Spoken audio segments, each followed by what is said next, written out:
서로 민망하지만 서로 한번 인사하겠습니다. 당신은 축복의 사람입니다. 한번 서로 인사 한번 나누겠습니다. 서로가 이렇게 마음 편하게 보면요, 행복할 수 있다는 게 기쁩니다. 어떤 분에게 이렇게 딱 전화를 오면 또 저분은 왜 전화를 했지? 막 그 본민에 빠지면 그 인생 비참한 인생 아닙니까? 저분이 전화했구나. 막 기뻐하고 감사하는 우리 가정들 삶 되기를 축복합니다. 추석 명절에 그리스도가 주시는 풍성한 위로가 저와 여러분들의 가정과 삶에 가득 넘치기를 축복하며, 또 추석 명절을 맞아요 또 시골에 내려가신 또 가족들을 만나 우리 사랑하는 지체들에게도 또 그리스도가 주시는 풍성한 은혜가 가득 넘치기를 축복합니다. 제가 이번에 다니엘 기도회 기도회를 인도하면서 정윤아 자매님께서 간증을 하는데 혁명이라는 단어를 딱 쓰는데 제 머리를 한 대 딱 치면서 이 복음이요 정립이 되더라고요. 그러면서 오늘 사실은 그리스도의 출발은 영접이고, 영접할 때 그 다음에 우리에게 주시는 복이 동행입니다. 원래 그 말씀을 좀 전하려고 했는데 오늘 말씀은 복음은 혁명이다라는 말씀을 좀 나누려고 합니다. 영접은 곧 누가 사느냐, 내 안에 창조주, 우리를 구원하신 구원자가 내 안에 나와 실제로 사십니다. 이게 동행입니다. 동행. 그 동행할 때 우리가 무엇을 경험하느냐, 한 번도 이 땅에 누려보지도 못하고 경험하지 못하는 하나님의 나라를 경험합니다. 그게 무엇이냐, 의와 희락과 화평입니다. 이건 세상이 줄 수 없는 것입니다. 이 말씀을 좀 증거하려고 했는데, 이 말씀을 증거하기 전에 제가 오늘 이 복음은 혁명이다, 물과 피로 세워진 혁명, 그리고 이 혁명적 복음을 우리에게 질서 있게 말씀하신 분, 그 새 역사를 창조하신 분이 누구냐? 성령 하나님, 새 질서, 성령이 이루시는 새 질서라는 말씀을 가지고 오늘 좀 말씀을 좀 나누겠습니다. 말씀 전하기 전에 제가 다니엘 기도회를 인도할 때 2분 정도, 1분 58초 정도 제가 복음을 선포했습니다. 무엇을 증거할까 기도하다가 혁명이라는 단어를 듣고 제가 초대교회에 선포되었던 이 복음과 이사야 58장 11절 12절의 말씀을 선포했습니다. 내 마음에서 이 선포케 하더라고요. 늘 제가 선포했던 것, 그러니까 물맷돌을 돌리잖아요. 다윗이 다른 걸로 하지 않아요. 사울의 창과 칼로 골리앗 죽이지 않습니다. 다윗이 늘 이렇게 돌렸던 물맷돌, 함께했던 물맷돌을 가지고 이 골리앗을, 거대한 골리앗을 무너뜨립니다. 마찬가지예요. 우리가 새로운 게 아닙니다. 우리가 늘 들어왔던 이 복음이요, 결정적인 순간에 우리의 인생과 삶을요 바꿔놓습니다. 나는 이 복음이 오늘 선포될 때 여러분들의 심령에 그리스도의 충만한 은혜가 가득 넘치기를 축복합니다. 축원합니다. 우리 한번 다니엘 기도의 그 짧은 메시지 한번 듣고 말씀 계속 이어가겠습니다.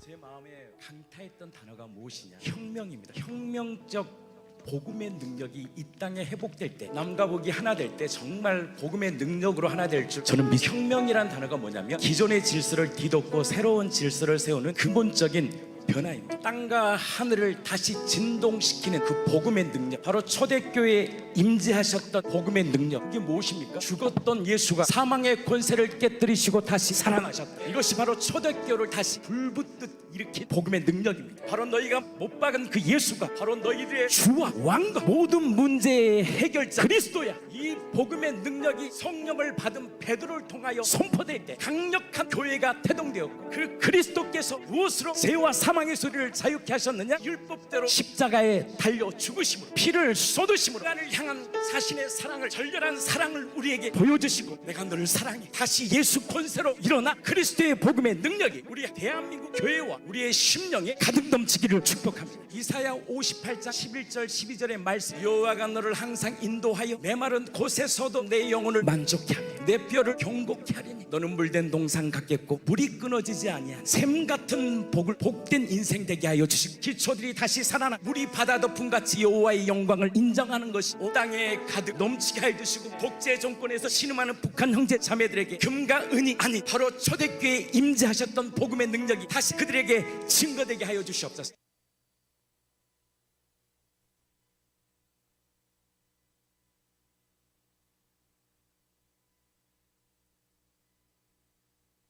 혁명은 다르더라고요. 개혁은 기존 체제를 유지하면서 문제점을 고치고 개선하는 변화입니다. 혁명은 기존 체제를 근본적으로 뒤엎고 새로운 질서를 만드는 급진적 변화입니다. 예를 들어 이런 거예요. 낡은 집을 개조하는 게 개혁이라면 그 집을 허물고 새로 짓는 것은 혁명이에요. 그래서 혁명이란 한자적 의미가 무엇이냐면 혁은 가죽을 벗기다, 바꾼다, 변혁한다는 뜻입니다. 명은 명령, 운명, 목숨이라는 뜻입니다. 혁명. 즉 혁명은 뭐냐? 운명을 바꾸는 거예요. 팔자로 살았던 내 인생이 팔자가 아니라 완전히 새로운 삶을 살아가는 이 운명이 바꾸는 것이 뭐냐? 혁명입니다. 새 질서를 만드는 것을 뜻합니다. 그래서 중국에서 하늘의 명이 바뀌는 사건, 즉 왕조 교체를 뭐라고 불렸느냐? 혁명이라고 불린 거예요. 그래서 여러분들 아시는 프랑스 혁명, 러시아 혁명, 마르크스 혁명, 중국의 공산혁명, 이란의 종교혁명, 인류의 역사는 혁명의 역사예요. 제가 이 혁명이라는 단어를 딱 듣는 순간 내 머릿속에 딱 치더라고요. 그렇지, 복음은 혁명이지. 왜 변화가 안 일어나는지를 알겠더라고요. 그냥 말씀 정도 깨닫고 성경에서 좀 깊이 있는 말씀 전하고 그 마음에 좀 받고 남들이 모르는 말씀 좀 알고 절대 사람 안 변합니다. 근본적인 이 혁명을, 우리의 마음을 바꿀 수 있는 혁명적인 사건이 아니면 절대 우리 인생은 바뀌지 않아요. 그래서 이 칼 마르크스의 이 혁명, 이 사상이요, 그 전 세계 4분의 1을요 빨간 물결로 뒤덮겠어요. 인간을 착취하는 이 사회는 체제 문제다. 그래서 평등 사회를 만드는 것이요 바로 인류가 행복하는 비결이라는 것을 머리로 알았어요, 그가. 근데 이 칼 마르크스의 이론은 맞는 것 같아. 근데요, 실제 여러분들 이 공산주의 사상이 행복합니까? 한 사람의 정권을 유지하게 나머지는요 그 사람의 기쁨조로 살아가는 거예요. 전락하는 거예요. 왜 그러느냐? 마르크스가 모르는 게 있어요. 아무리 평등을 외치고 사회를, 체제를 바꾼다고 해서 사람은 변화되지 않아요.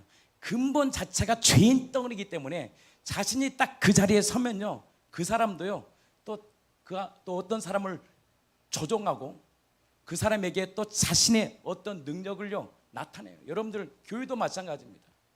교회 식당 맡겨보세요. 그 사람이 식당을 자주제해버려요.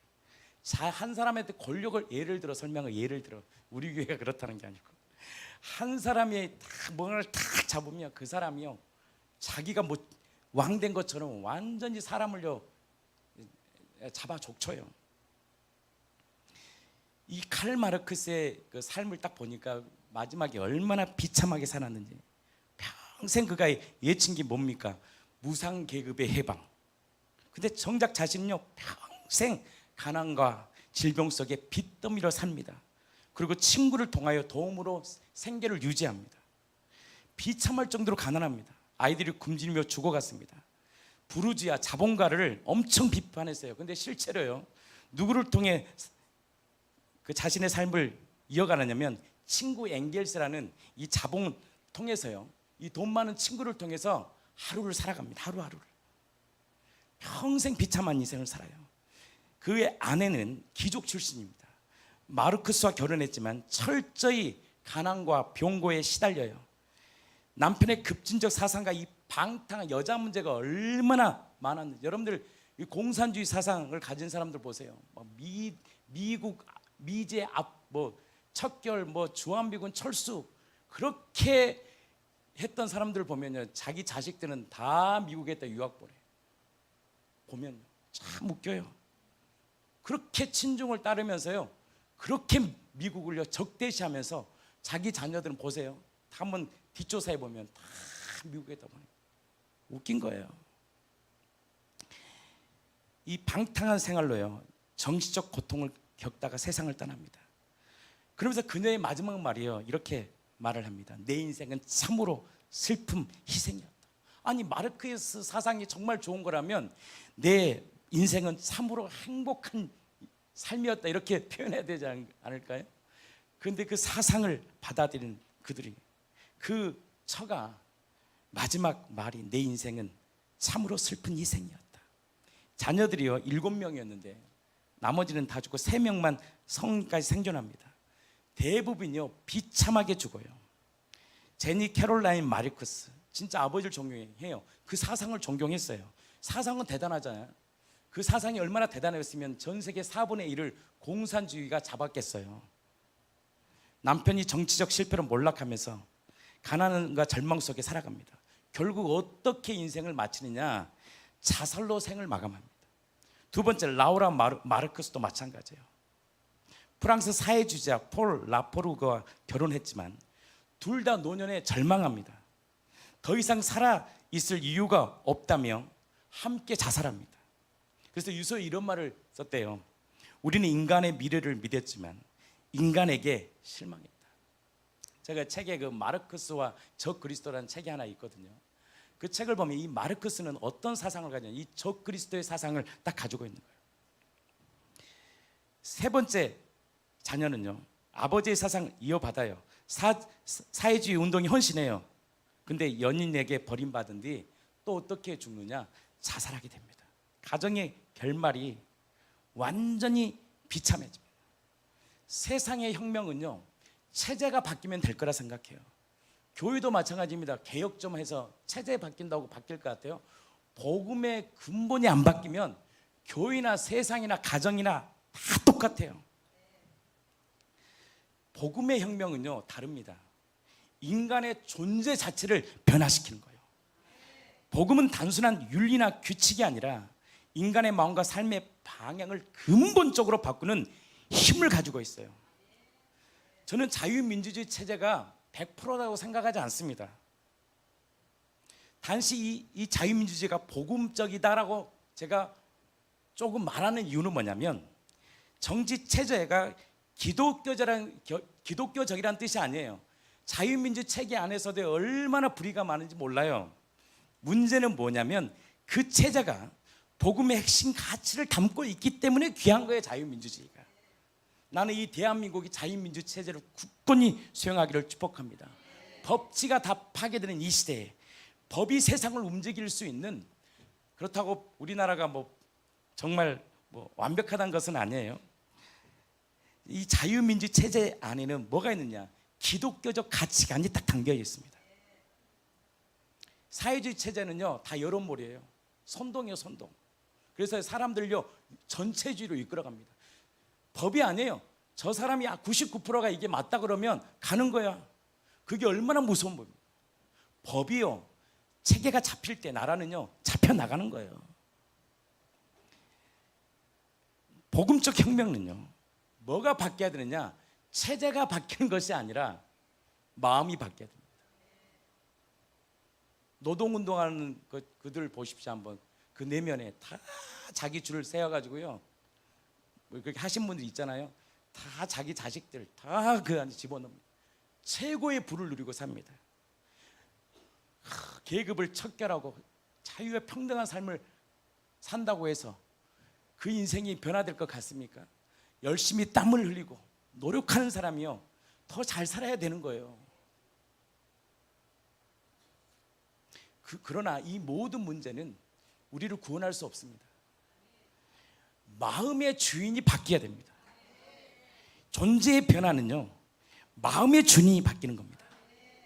내가 무엇을 중심으로 마음의 주인이라는 것은 뭐냐면 내가 어떤 가치관으로 어떤 삶으로 살아가느냐는 거예요.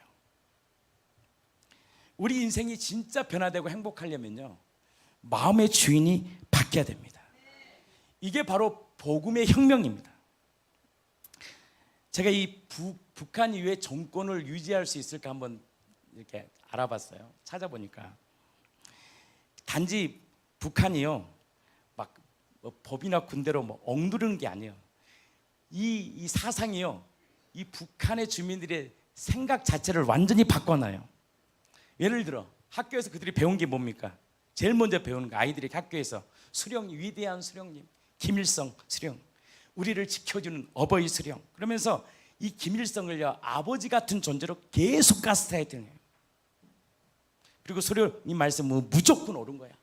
저분은요 최고의 우리의 지존이야. 그러니까 TV, 노래, 책 모두가 뭔 중심이냐? 수령 중심이죠. 수령, 위대한 업적을 남긴 수령. 그러니까 여러분들 신격화시키기 전에 김일성을 시켜가지고, 김일성이 뭐 백두산에서 태어나지도 않았잖아요. 축지법을 썩어서 뭐 저희 포위망에서 그렇게 빠져나가고 막 항일 투쟁에서도 무슨 도토리 가지고 총알 만들어가지고 그걸 다 믿는다는 거예요. 모든 문제 해결자 그리스도의 수령님이. 그래서 김일성은 전지전능한 존재로 딱 묘사해서 모든 문제 해결책을 제시하는 인물로 딱 그려집니다. 야, 수령이요 그리스도야 그분들에게는 구원자. 그리고 김정일을 어떻게 합니까? 천재 중에 천재. 말과 글을 생후 몇 달 만에 익히고 초인적인 지능을 강조하는 이 영화 예술 모든 분야의 전문가, 뭐 기후를 조절하는 존재 막 그러면서 완전히 우상화시킵니다. 김정은은 뭐 3살에 김정은은 3살에 자동차 운전을 하고 어릴 때부터 비범한 능력을 가진 천재적 신동의 후계자고 8살 때부터 군사 전략 지도로 작전을 지휘하는 거. 완전히 또 백두혈통으로 김정은은 뭐 계승자라 아니잖아요. 그를 다 만들었어요. 이 민중들 선동하는 거예요. 장군님 미소는 태양보다 따뜻하다. 이 감성적 언어를 통해 초월적인 존재로 인식시킵니다. 그래서 그들의 마음을요 사상과 생각을 딱 바꾸나요. 그러니까 나는 알았어요. 얘 북한이요 지금도 권력을 딱 잡고 있는. 그들은 개혁하지 않아요. 혁명이야. 왜 한국교회가 변화되지 않은지 알겠어요. 한국교회 개혁을 자꾸 얘기하는 거예요. 뭐 시스템을 얘기하고 본질에 접근해야 되는데 자꾸 개혁하려고 그러니까 안 되는구나. 북한 이후에 그런 철통 국가를 만드느냐. 거기는요 김일성을 한번 만나려면 우왕청심원 같은 걸 먹고 만나야 돼. 왜? 보는 순간 쓰러져 버린대. 쓰러져 버려. 그렇게 전지전능한 존재가 김일성, 김정일, 김정은이에요.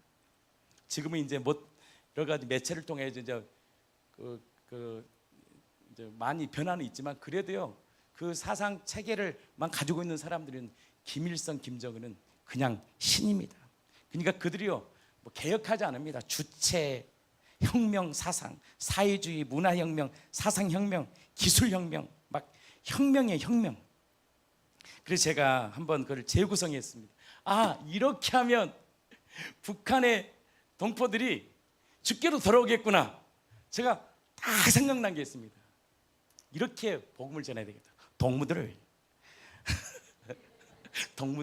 연습했는데 잘 안 된 동무들.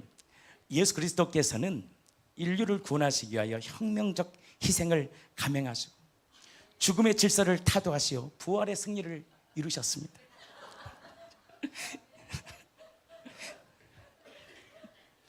제가 해도 웃겨요. 이는 인류 역사상 가장 위대한 사상 혁명이자 영적 대전 아닙니까? 죄와 죽음의 낡은 세계를 무너뜨리고 사랑과 생명의 새 시대를 열어신 혁명적 유업입니다. 그래서 어떻게 이제 복음을 이렇게 영접할까 딱 생각해 보니까요. 아 이렇게 하면 되겠더라고요. 이 위대한 혁명가 예수 그리스도를 여러분의 삶의 최고의 수령으로 모시지 않겠습니까? 이거다. 내가 그날 집회를 딱 듣는데 머릿속에 혁명 저거야. 그래서 이거 주일날 선포해야 되겠다 생각했어요. 여러분의 삶의 최고 주인이라고 믿지 않아 최고의 수령으로 모시지 않겠습니까? 이야 이거야. 내가 통일 준비해야 되겠어요. 얼마나 멋있어요. 우리 지금 언어 쓰면 안 돼. 무슨 말인지 몰라. 동무들 한 번 더 해야 돼. 예수 그리스도께서는 인류를 구원하시기 위해 혁명적 희생을 감행하시고 죽음의 질서를 타도하시고 부활의 승리를 이루셨습니다. 이는 인류 역사상 가장 위대한 사상 혁명자요 영적 대전하니며 죄와 죽음의 낡은 세계를 무너뜨리고 사랑과 생명의 새 시대를 열어주신 혁명적 유업입니다. 이 위대한 혁명가 예수 그리스도를 여러분들의 삶의 마음의 최고 수령으로 모시지 않겠습니까? 이때 아멘 하는 거예요. 이게 바로 사상혁명이구나. 이 사상혁명을 일으켜야 되겠구나. 그때 제가 청유나 자매 말씀 듣다가 다른 건 하나도 기억이 안 나. 혁명을 딱 듣는 순간 머릿속에서 딱 내 머리가 확 깨지더라고. 그렇지, 혁명, 사상혁명. 낡은 세계를 타다오고 새 세계를 거스려요. 북한주의 사회 혁명 언어잖아요. 이거다. 그래서 이 한국교회가 왜 변화되지 않을까? 저는 한국교회를 뭐라고 말하고 싶지는 않아요. 근데 이유가 있어요. 첫 번째 보니까요, 기독론의 부재예요. 예수님이 누구신지를 잘 몰라. 그러니까 그냥 성경 하루 일주일에 한 번 와서 성경 말씀 깨닫고 이렇게 좋은 말씀하다가 떠나는 거예요. 그들의 마음에 우리가 지금 믿는 예수가 누구인가를 딱 던져줘야 되거든요. 그래서 초대교회 복음의 시작은요, 딱 시작이에요. 시작점. 예수는 하나님이야. 이게 초대교회를 강력히 강타했던 메시지예요. 예수는 하나님. 딱. 두 번째 문제가 뭐냐 보니까 인본주의의 성경 해석이에요. 성경은요, 다 예수 그리스도를 중심으로 해석해야 됩니다. 어떤 분이 그러더라고요. 제 여리고성 말씀을 이렇게 들었나 봐요. 쇼처럼 전화가 왔어요. 목사님, 어떻게 그것을 복음적 관점으로 해석을 할 수 있어요? 저는 근데요, 복음을 만나고요, 성경이요, 그냥 인물 중심 교훈이라고 생각해 본 적이 없어요. 저건 다 영적이고 구원에 관한 이야기를 주님이 딱 성경 속의 사건에 기록했다는 것을 내가 알고 나서 성경을 보는 눈이 완전히 달라졌어요. 성경 구약이든 신약이든 누구에 대한 이야기냐? 그리스도에 대한 이야기예요. 성경 속에서 누구를 발견해야 되느냐? 구원자 예수님을 만나야 돼요. 구약 속에서 구원자 예수를 만나야 돼요. 그래서 제가 여러분들에게 뭘 선포했느냐? 구약에 계시하신 그 여호와가 예수다. 이게 실제가 돼야지 성경의 모든 약속의 말씀이 내 말씀이 되는 거예요. 이게 되게 중요한 메시지예요. 오늘 그 얘기 하려고 한 건 아니니까 짧게 하겠습니다. 성경을 인본주의로 해석하는 거예요. 세 번째입니다. 성경을 기복신앙으로 유지해요. 순종하면 복받고 불순종하면 저주받고 이혼론적 사람들을 그래서 두려움과 기대를 동시에 가스라이팅하는 거예요. 여러분들요, 이 자리에서요, 내가 11절 믿음으로 드렸더니 복받았더라 10번만 들으면 여러분들요, 사람 확 바뀌어버려요. 그래서 부흥회 건축할 때 부흥사들 불러서 그거 얘기하잖아요. 복받은 사람이요, 1명, 2명이에요, 여러분. 잘못된 가스라이팅을 하는 거예요. 물질은요, 감격이 일어날 때 자발적으로 막 내어드리는 거예요. 주님 감사합니다. 정말 나에게 생명 주시고 물질 주셨는데 이 교회가 뭐가 필요한지를 딱 보이는 거예요. 그때부터 교회가 보여. 전기세도 많이 나가겠지, 구제도 많이 하겠지, 이 추석날 어려운 분들을 섬겨야 될 때는 어떻게 섬기지, 벌써요 생각 자체가 달라져. 우리 교회 어려울 때 우리 성도들이 얼마나 섬겼습니까? 한 분 한 분들을. 그래서 물질의 개념이 확 바뀌는 거예요. 근본적 변화가 일어나니까요, 달라져요. 그게 지체가 갑자기 화장 청소를 하게 되고 막 추석날 누가 안 온다 그러니까 이게 뭐냐, 지금 교회의 소중함과 가치를 딱 깨닫게 되는 거예요. 너 이거 하면 복 받고 안 하면 복 안 받고, 이런 저주와 또 축복의 관점이 아니에요. 성경은 그런 하나님이요, 그런 분 절대 아닙니다. 하나님 우리를 사랑해 주셔요. 무너져 있어도 하나님은 사랑하시고 일어나도 주님은 사랑하시고 무너지나 세우시나 그 권능이 다 주님께 있는 거예요. 이 가스라이팅을 통해서 교회를, 사람들을 통제하고 헌신을 강조하고 교회 유지한 필요로 도구로 삼습니다.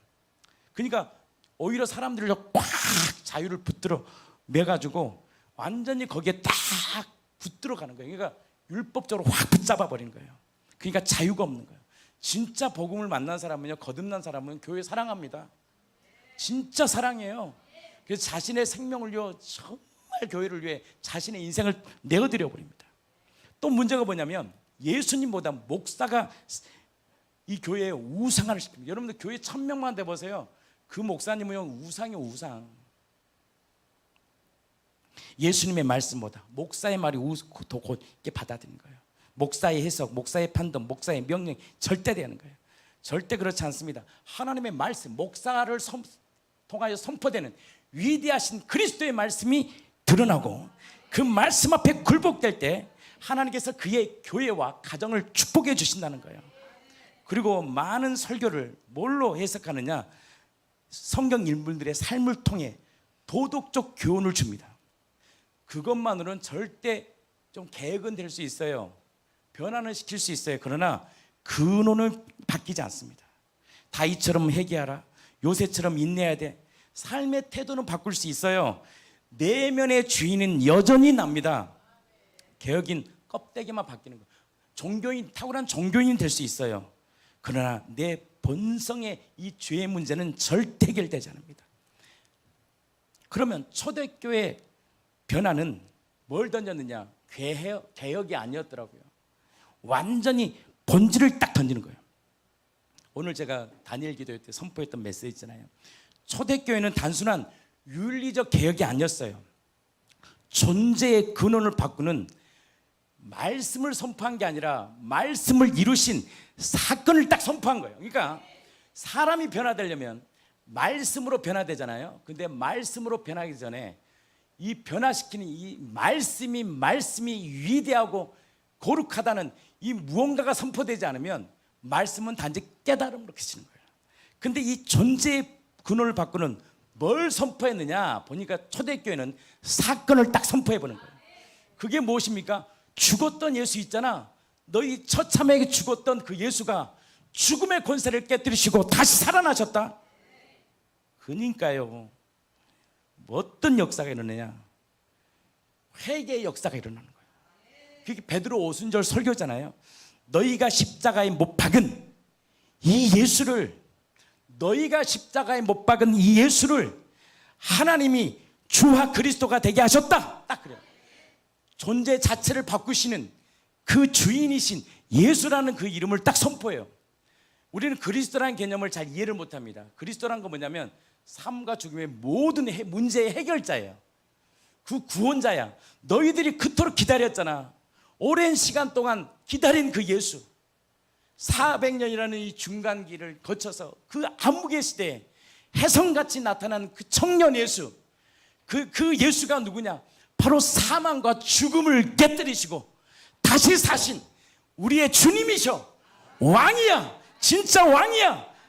세상 체제를 완전히 변화시키는 진짜 주인이야.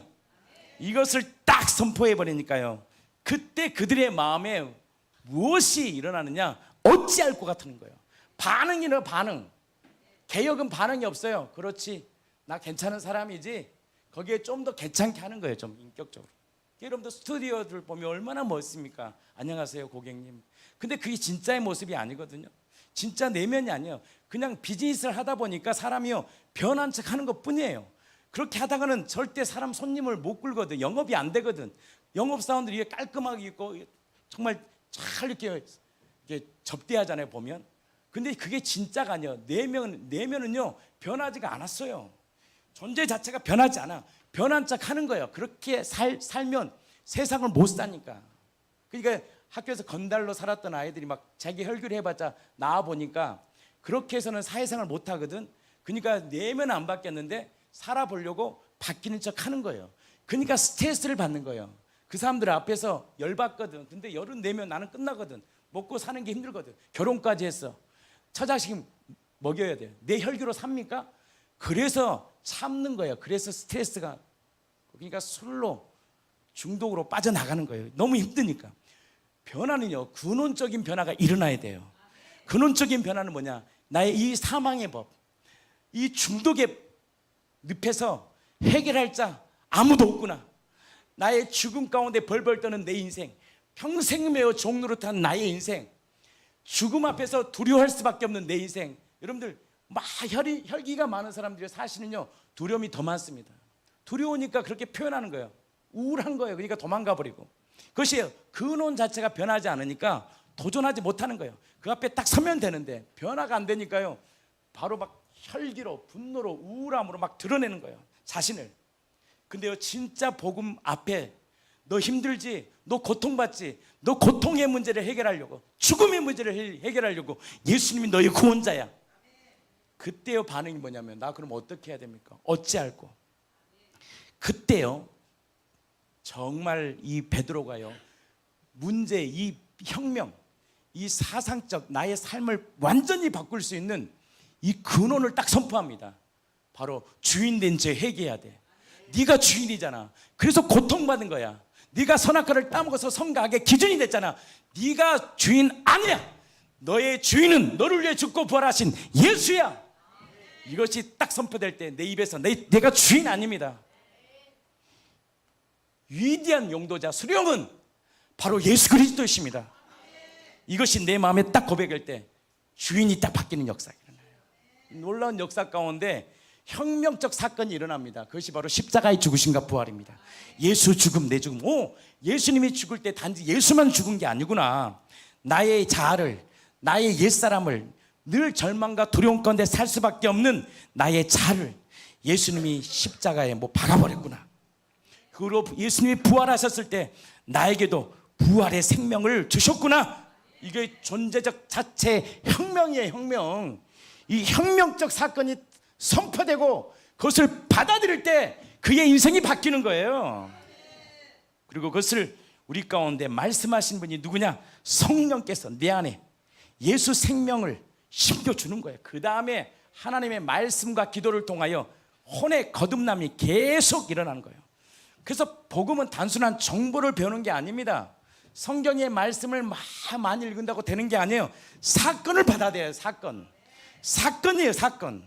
존재의 근원을 바꾸는 하나님의 개입, 창조주가 이 땅에 사람으로 오셔서 보여주신 그 놀라운 사건, 그것이 뭐냐? 바로 죽었던 예수가 살아나셨다.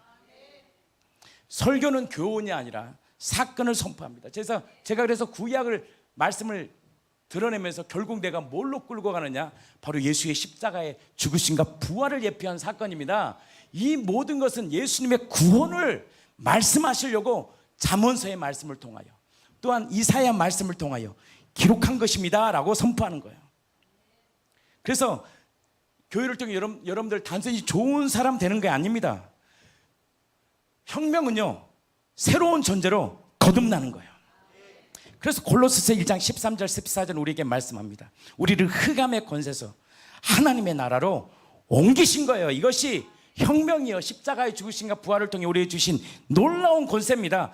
흑암의 권세 소리를 건져내서 사랑의 아들의 나라로 옮기신 거예요. 인간의 존재의 근본 질서를 딱 바꾸십니다. 요한복음 12장 31절에 보면 예수님이 혁명적인 말을 해버립니다. 혁명적인 말을 하다. 나 근본 바꿀 거야. 그러면서 뭐라고 말씀하냐? 요한복음 12장 31절 말씀입니다. 뭐라고 그래요? 이제 이 세상에 대한 심판이 이르렀으니 이 세상 임금이 쫓겨날 것이다. 놀라운 혁명 아니에요? 이 세상 임금이 누구였습니까? 마귀가, 사단이 우리를 잡고 있었거든. 평생을 종노릇 했는데 창조주 하나님이 이 땅에 사람으로 오셔서 혁명적인 말을 하는 거예요. 그래서 성경의 말씀보다 혁명이구나. 혁명이라 그러니까요, 마음이 또 달라지더라고. 혁명이란 말을 저 김일성이가 이 마르크스 사상을 다 받아들여가지고 혁명 주체 사상으로 완전 사상을 뒤바뀌고, 속았다. 우리는 개혁 정도 하려고 그랬는데 좀 아니구나. 완전히 혁명적 사건이구나. 이제 이 세상에 대한 심판이 이르렀습니다. 이 세상의 임금은 쫓겨나리라. 그러면서. 그래서 세상에 대하여 하면 성령이시면 세상의 임금은 이제 어떻게 했다? 심판되었다. 딱 말해버려요. 이게 혁명입니다. 혁명. 아멘이시죠? 그것을 무엇으로 주님이 새로운 질서를 세우냐? 십자가의 죽으심과 다시 사심을 통하여 새로운 질서를 세우시고 성령님을 보내주셔서 성령께서 그 질서를요, 질서 있게 운영하는 거예요. 고린도후서 5장 17절은 우리에게 말씀합니다. 이게 혁명을 통해 주시는 신분에 주시는 법입니다. 뭐라고 말씀합니까? 누구든지, 함께 선포하겠습니다. 누구든지, 그런즉 누구든지 그리스도 안에 있으면 새로운 피조물이라. 이전 것은 지나갔으니 보라, 모든 것이 새롭게 되었다. 예수를 믿는다는 것은요, 단지 죄 용서뿐만 아닙니다. 새로운 신분을 회복시켜 줍니다. 새로운 신분이 되는 거예요. 하나님의 나라의 신분으로 우리를 바꿔놓은 거예요. 이게 복음적 혁명입니다. 그분이 예수의 십자가의 죽으심과 부활이 그래서 위대한 거예요. 그 사건을 통해서 우리의 이 본성을 완전히요 적당히 변화된 게 아니라 완전히 바꿔놓은 사건이에요. 혁명이라는 것은 뭐냐, 왕이 바뀌어요. 그래서 혁명이라면 프랑스 혁명, 마르크스 혁명할 때요 피해 숙청이 일어납니다. 수많은 수백만의 사람들이요 죽임당해요. 이 혁명 하나가 딱 일어나면 나라가 바뀌어 버립니다. 그래서 여러분들 중국이 공자 있잖아요. 공자 유교 사상에서 뭘로 나와요? 마르크스 사상을 딱 받으니까 완전히 공산주의로 바뀌어 버리잖아요. 혁명은요 새 시대의 도래입니다.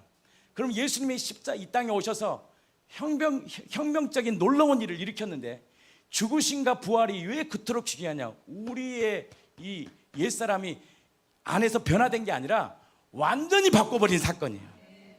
이게 믿어지면 믿어질수록요 놀라운 변화가 일어나는 거예요. 요한계시록 1장 5절에서 6절입니다. 함께 읽겠습니다. 함께 읽겠습니다. 시작.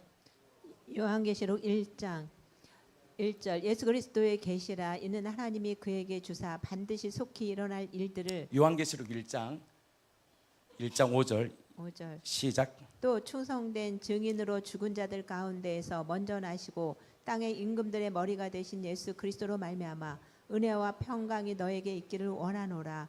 우리를 사랑하사 그의 피로 우리 죄에서 우리를 해방하시고 그의 아버지 하나님을 위하여 우리를 나라와 제사장으로 삼으신 그에게 영광과 능력이 세세토록 있기를 원하노라. 아멘. 은혜와 사랑이 뭐냐?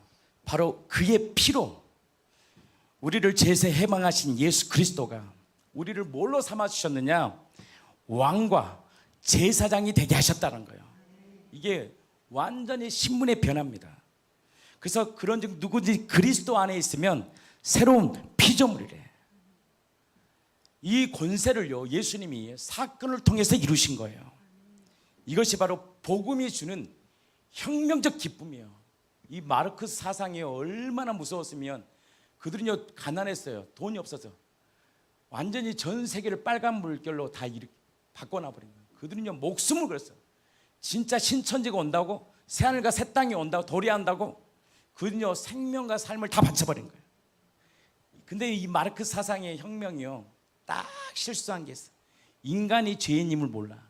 인간이 또 그 지배 아래 딱 체제 아래 딱 위에 서면 그 사람은 더해요. 여러분 공산주의 사상이 얼마나 무섭습니까? 김일성, 김정은 또 누구죠? 김정은, 김일성, 김정일, 김정은 이 사상 자신만을 위한 삶으로 완전히 저는 그 정윤아 자매님 말이 딱 들어오더라고요. 북한에서 내 눈이, 내 몸이, 내 모든 것이 내 거라 생각하세요? 내 게 하나도 없어요. 북한은 만약에 내 머릿속에서 우리 한국의 드라마를 보면 그 걸리면요 죽어요. 내 눈으로 내 생각으로 하나도 마음대로 할 수 없는 체제가 무엇이냐? 이 공산주의 체제입니다. 자유가 없어. 그런데 예수 그리스도의 복음은 우리를 진리에서 자유를 주셨어요. 창세기의 혁명이 뭐냐? 바로 혼돈에서 질서를 만듭니다. 빛이 있으라. 그 빛은 태양빛이 아니라 제가 그랬잖아요. 예수의 빛이라고. 그 빛이요 세상을 바꿔놓은 거예요. 이게 바로 그리스도의 예표입니다. 그리고 십자가를 통하여 뭘 주셨습니까? 죽음에서 생명으로를 바꾸시고 부활을 통해서 옛사람으로 사는 것은 구원이 안 돼요. 그래서 제가 아벨과 셋에 대한 예화를 드렸잖아요. 예화가 아니고 말씀을 드렸잖아요. 아벨은 뭐를 예표했다 그랬어요? 우리의 옛사람은 반드시 죽어야 돼요. 그걸로는 구원을 받을 수 없어요. 그래서 예수님이 바로 아벨이 되어주셔서 이 땅에 우리 옛사람을 위해 십자가에 죽으시고, 셋은 뭘 예표한다 그랬어요? 부활을 예표한다 그랬어요. 부활을 통해서 그때야만이 누구를 부를 수 있어요? 진짜 주인을 부를 수 있다고요. 이 새 피조물의 은혜를 통해서 우리에게 뭘 주셨느냐? 진짜 우리의 아버지를 부를 수 있고 찾을 수 있고 누릴 수 있는 놀라운 은혜를 주셨어요. 존 스토트 목사님이 십자가라는 책을 쓰면서 이렇게 표현합니다. 예수 그리스도의 십자가와 부활은 가난한 자를 부유하게 하고 원수를 사랑하게 하며 죽음을 생명으로 바꾸는 내면의 혁명이라는 거예요. 하나님 나라의 혁명이 뭐냐? 바로 예수님의 십자가예요. 세상의 혁명은 다 인간 중심이지만 복음의 혁명은요, 하나님 중심입니다. 예수의 혁명은 세상의 혁명과 기존 질서를 파괴한 게 아닙니다. 뭐 체제를 바꾸려고 온 게 아니에요. 뭐 하려고 이 땅에 왔느냐? 인간의 마음의 왕자, 하나님을 떠나 하나님 위에 선 이 마음의 왕자를 무너뜨리려고 이 땅에 온 거예요. 그리고 내가 사는 게 아니야. 오직 내 안에 그리스도께서 사시는 이 놀라운 은혜를 주시려고 이 땅에 혁명적으로 오신 거예요. 아멘이시죠? 아멘이십니까? 세상의 혁명은 외적 제도를 바꾸려고 그래요. 교회가 제도 바뀌면 바뀔 것 같습니까? 아닙니다. 존재가 바뀌면요, 다 바뀌게 돼 있어요. 존재가 바뀌면 삶이 바뀌게 돼 있어요. 복음의 혁명은 외적인 것이 바뀌는 게 아니고, 두 번째 문제입니다. 존재가 바뀌는 거 외적으로 바뀌어 나가는 거예요. 이게 새로운 피조물입니다. 십자가는요, 사건이라고 했죠. 사건. 혁명은 사건을 제가 선포했다 그러잖아요. 십자가는 세상의 질서를 완전히 거꾸로 뒤집힌 엄청난 사건입니다. 세상은 힘이 세상을 이긴다고 했어요. 저 자본가들이 이기려면 우리 노동자들이 일어나서 저들 다 죽이면 지식인들 다 죽여버렸잖아요. 그러니까요, 중국이 얼마나 후퇴해버려요. 지식인들을 다 죽여버려요. 그렇게 해서 세상은 혁명되지 않아요. 무엇으로 주님은 우리를 바꿔놓으셨느냐? 자신이 이 땅에 오셔서 죽으심과 다시 사심을 통하여 그것을 회개하고 마음에 받아들일 때 성령을 통하여 근본적인 놀라운 내 마음이 바뀌어버려요. 나에게서 주님으로 바뀌는 놀라운 역사가 있는 거예요. 아멘이시죠? 나는 이 은혜가 우리 안에 있기를 축복합니다. 그래서 개혁자 칼빈이 이렇게 말합니다. 그리스도의 죽음과 부활은 단순한 사건 아닙니다. 사건이 아니다. 우리의 옛사람을 십자가에 못 박고 새 사람을 일으키는 능력이라는 거. 능력이에요. 능력. 그리스도가 내 안에 진짜 들어오실 때, 마음의 주로 영접할 때 나의 과거, 우리는 과거에 집착하잖아요. 과거의 모든 것들이 살아 우리 안에 새로운 창조가 일어나는 거예요. 새로운 역사가 일어나는 거예요. 아멘이시죠? 이 복음의 혁명이 내 안에서 정말 살아 움직일 때 우리의 인생은 바뀝니다. 세상의 혁명가들은요, 총과 여론 선동과 깃발을 들지만 복음의 혁명가는 뭘 자랑하느냐? 못 박힌 그리스도 십자가를 다 자랑합니다. 그리고 주님이 말씀합니다. 세상의 혁명이 아닌 그리스도의 십자가의 혁명은 성령이 우리에게 말씀합니다. 네 안의 주인, 내 안에 있는 네가 왕이라고 착각하는 그 왕을 끌어내리고, 진짜 혁명은 내 마음의 왕자를 누구께 드리는 거냐? 예수께 드리는 사건입니다.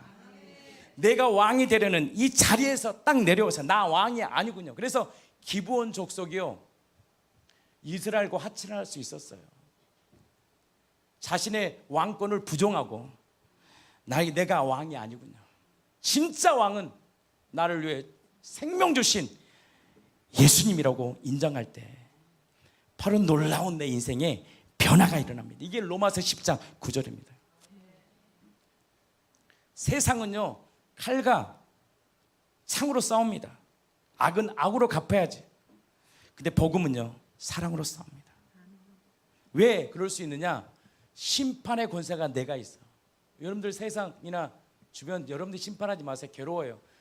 주님이 알아서 심판합니다.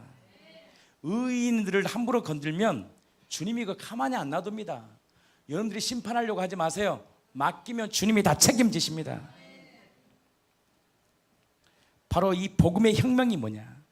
인간의 죄를 무너뜨리고 사망의 권세를 깨뜨리시고 세상의 나라를 하나님의 나라로 바꾸는 하늘 혁명이에요. 천지개벽 사건이에요. 그래서 천지 창조 이래 가장 큰 사건이 예수님의 죽으심과 부활입니다. 제가 이 예수님의 죽으심과 부활을 13년 전에 딱 깨닫고 나서 지금까지 흔들려 본 적 없어요. 그 이상 저 인생에 가치 있는 게 없어요. 하늘에서 강대상이 깨어진다는 얘기 저 옛날에 들었어요. 누구한테. 그때 그분이 그 말하더라고. 엄청 역사 일어났다. 내가 속으로 그랬어요. 저거하고 나랑 뭔 상관이야 그랬어요. 제가 15년 전에 16년 전에 어떤 컨퍼런스를 갔는데 이분이 무슨 찬양 사역자인데 막 방언을 찬양을 하면서 막 뭐를 얘기하면서 하늘에서 이게 깨졌대. 강대상이. 내가 속으로 저 강대상 깨진 거 나랑 뭔 상관이지. 여러분들 강대상 깨진 거하고 나랑 상관이 없어요. 나랑 상관은 딱 한 가지예요. 그분이 나를 위해 죽으셨구나. 이게 얼마나 큰 사건인지 아십니까? 제가 이 사건이 내 마음에 들어와서 우리 교회도 기적이 많이 일어나요. 은혜입니다. 은혜. 병을 치유하고. 나는 우리 교회 병이 치유되기를 축복합니다. 내가 믿음으로 요즘 선포하잖아요. 확신이 아끼기 때문에 선포하는 거예요. 그는 하나님이 자녀의 권세입니다. 암덩어리가 떠나가기를 축복하여 모든 혈관 조직들이 다시 살아나 예수 권세로 일어서기를 축복합니다. 신장이 살아나고 세포 조직들이 살아나기를 축복합니다. 이건 복음의 능력이지만 이거보다 더 큰 사건은 뭐냐면 예수님이 죽으시고 부활하시고 다시 오셔서 우리에게 주신 최고의 복이 뭐냐? 영화로운 부활이에요. 그때 우리는 완전한 삶으로 우리의 육체는 바뀔 것입니다. 바로 이것이 복음적 혁명입니다. 십자가와 부활은요 리폼 정도가 아닙니다. 개혁 정도가 아닙니다. 혁명입니다. 혁명은 어디까지 확장되느냐, 이게 좀 중요하더라고요. 바로 이 혁명을 위해서 주님이 주시는 게 뭐냐? 성령의 내주입니다.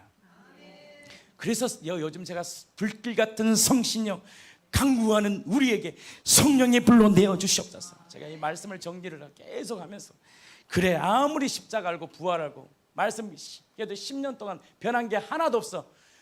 우리를 변화시키는 분요 성령 하나님이에요.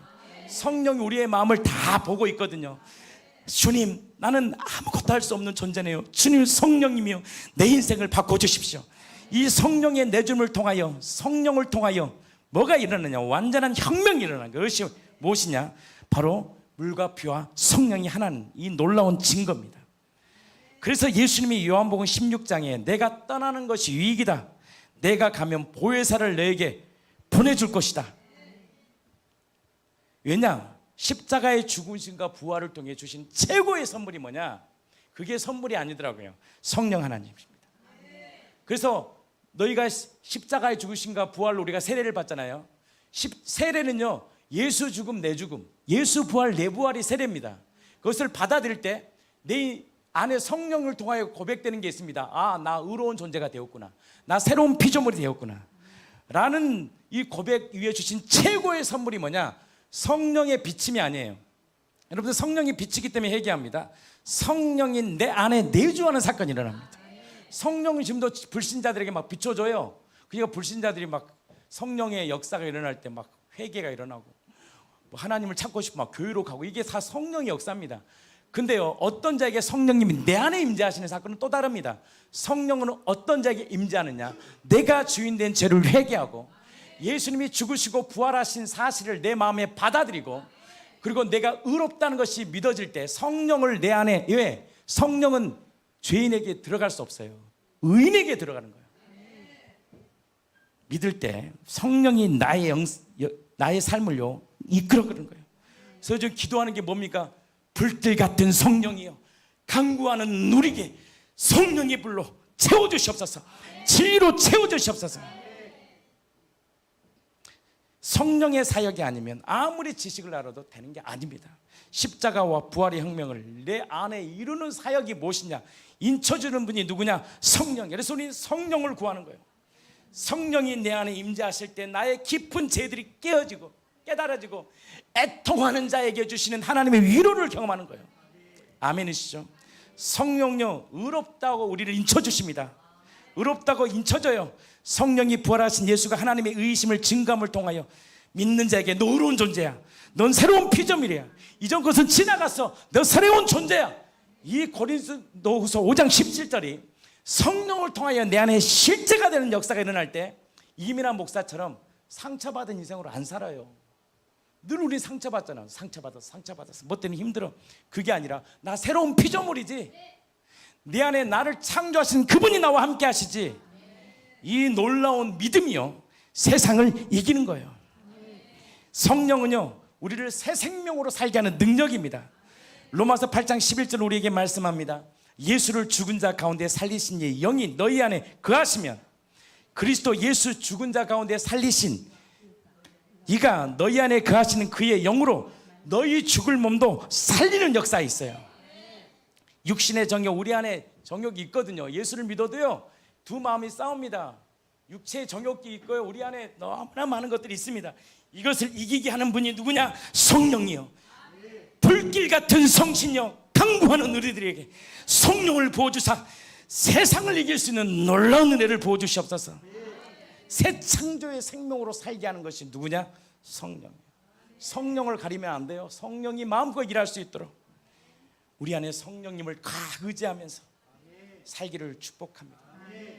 성령은 우리 그리스도의 형상을 우리 안에 새겨가시는 어떤 분이냐? 조각가 같은 분입니다. 우리를 만들어가요. 우리를 의롭다 하시면 부르시고 우리를 영화롭게 하시는 바로 성령이요, 우리의 인생을 혼의 구원으로 이끌어가는 놀라운 능력이 누구를 통하여 일어나느냐? 바로 성령을 통하여 일어나는 거예요. 그래서 십자가의 죽으심과 부활도 혁명이지만 성령도 거룩한 혁명이다. 왜? 예수의 놀라운 사건들을 재조명시키고 예수의 위대한 가치를 드러내신 분이 누구냐? 우리 안에 계시는 성령이에요. 그래서 성령은 그리스도와 우리를 연결하는 끈이라고 칼빈은 계속 얘기합니다. 성령이 그리스도와 우리를 연결하는 끈입니다. 이 세상은 어둠이기 때문에 마귀가 우는 사자처럼 믿고자 하는 자를 막 어둠으로 끌고 가요. 그래서 주님이요, 보혜사 성령님 우리에게 보내주셨어.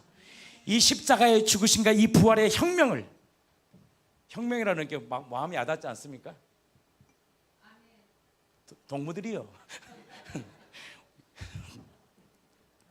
제가 이 말씀을 이렇게 준비하면서 북한 됐어, 통일되면 이제 북한 이렇게 해야 되겠다. 이 혁명적인 이 놀라운 복음이 우리 삶 가운데 일어나 정말 다시는 나로 사는 인생이 아니라 복음의 능력으로 살아가는 정말 혁명적인 삶을 살아가는 그때 세상은 돌아옵니다.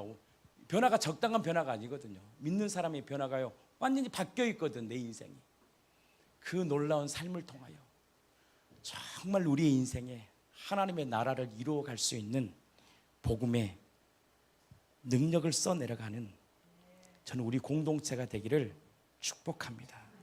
사람이 왜 안 변할까? 말씀을 그렇게 듣는데 안 변해? 안 변해요. 사건이 내 안에 들려져야 된다니까. 사건이 안 들려지면 아무리 말씀을 깨닫는다고 될 것 같습니까? 초대교를 일으켰던 건 말씀이 아니었어요. 두 번째, 그 말씀을 이루신 예수고 그 예수의 사건이 그들을요 충격에 빠뜨려 버린 거예요. 사건이 던져지니까 혁명이 일어나 버린 거예요. 그 사건의 시작이 뭐냐? 초대교를 일으켰던 시작, 너희가 십자가에 못 박은 이 예수, 그분이 죽음을 권세를 깨뜨리시고 살아나셨다. 이 놀라운 이 복음의 역사가 우리 공동체에 써내려가 다시는 나로 살아가는 인생이 아니라 복음의 능력으로 살아갈 수 있는 복의 사람으로, 예수의 사람으로 우리 공동체가 일어나게 하여 주시옵소서. 이 시대에 성령의 새 바람이 불어 교회가 다시 변화 정도가 아니라 완전히 뒤바뀌는 이 놀라운 역사를 우리 공동체가 보게 해 주시고 물이 바다 덮음같이 여호와의 영광을 인정하는 것이 온 땅에 가득한 정말 하나님의 영광만을 드러내는 난 저와 여러분들의 삶이 되기를 축복합니다. 제가 복음을 만나고요, 다른 거 즐긴 게 없더라고요. 내 인생의 가장 큰 가치, 예수 그리스도. 그 가치를 가치되게 하신 사건, 예수의 죽으심과 부활하심. 그 예수 그리스도의 그 놀라운 은혜를, 그 의를 평생 우리 공동체가 자랑하는 저와 여러분들의 삶이 되기를 축복하고, 마지막 통일을 준비할 때 동무들이요, 그 위대한 수령 예수 그리스도를 마음의 주인으로 모시지 않겠습니까? 나는요 북한이 더 쉽다고 생각해요. 예, 주인만 딱 바꿔놓으면 돼. 영도력 주인자. 그리고 그 놀라운 사건들을 드러낼 때 성령의 권능으로 불처럼 한국교회가 일어나게 해주시고, 정말 우리 한 사람 한 사람은 약하지만 우리 안에 계신 그리스도의 능력을 통하여 여호와가 너를 항상 인도하여, 이사야 58장 11절 12절, 메마른 곳에서도 내 영혼을 만족해 하며 내 뼈를 경고케 하리니 너는 물된 동산 같겠고 물이 끊어지지 아니하라. 샘 같은 복을 받게 해주시고 역대에 파괴된 기초를 다시 세우는, 일으키는 복의 사람으로 우리를 사용해 달라고 성령이여 우리를 충만케 해주셔서 성령을 통하여 우리 안에 계신 예수 그리스도의 그 이름만을 예배하고 찬양하는 복의 사람이 되기를 예수 그리스도 이름으로 진심으로 축원합니다. 이 추석 명절에 주시는 하나님의 위로와 은혜가 복음을 통하여 여러분들의 삶에 가득 넘쳐. 저는 고린도후서 6장 9절 10절 말씀을 좋아합니다. 우리 한번 크게 외치고 제가 마치겠습니다. 우리의 정체성이에요. 우리의 정체성입니다. 고린도후서 6장 9절 10절입니다. 우리 함께 한번 믿음으로 선포하겠습니다. 시작.